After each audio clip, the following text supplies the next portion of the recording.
ছোট সাজ্জাদের সাথে মিজানের আধিপত্য বিস্তারকে কেন্দ্র করে দ্বন্দ্ব সংঘাত দীর্ঘদিন হয়ে আসছিল এবং গতকালকে ঘটনার দিন সাজ্জাদ ওখানে উপস্থিত থাকার সম্ভাবনা ছিল বলে আমরা গোপন সংবাদের ভিত্তিতে জানতে পারি।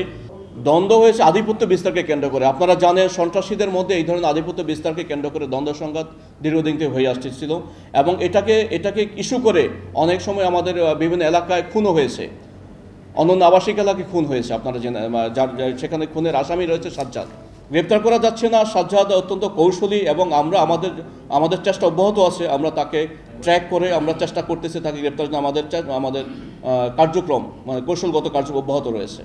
পুলিশ তো তৎপর আছে। আমি বলেছি যে আমরা কিন্তু 24 আওয়ার্স আমাদের পুলিশ ডিপ্লয়মেন্ট আছে এবং আমরা ক্রাইমে এবং ট্রাফিকে বোথ সাইডে কিন্তু রিইনফোর্স করেছি ফোর্সগুলো। রেগুলার যে ডিপ্লয়মেন্ট তার থেকে বেশি। এছাড়া কিন্তু আমাদের সাথে অন্যান্য বাহিনী যখনই প্রয়োজন হচ্ছে ওনারাও কিন্তু আমাদেরকে সাপোর্ট দিচ্ছেন। তো আমরা চেষ্টা করছি সার্বিকভাবে আমাদের পরিস্থিতি যেন ভালো থাকে।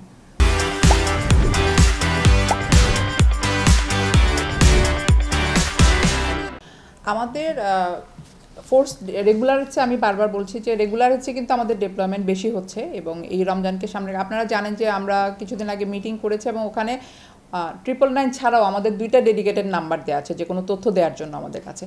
তো সেটা চলমান আছে। আর যখন শহর ফাঁকা হয়ে যাবে আমাদের টহলগুলো তো থাকবে, সেই ক্ষেত্রে আমাদের ওই টহলগুলো আছে। আপনারাও সচেতন থাকবেন, আমি নগরবাসীকে বলবো আপনারাও সচেতন থাকবেন। সিসি ক্যামেরা থাকে, এখন ক্যামেরাগুলো লাগানো না, শুধু এটা অ্যাক্টিভ আছে কিনা এই বিষয়গুলো সেটাও দেখতে হবে এবং সেই অনুযায়ী ব্যবস্থা নিতে হবে এবং সার্বিকভাবে পুলিশকে সহযোগিতা করতে হবে, তথ্য দিতে হবে, নিজেরাও সচেতন থাকতে হবে, পুলিশকে সহযোগিতা করতে হবে।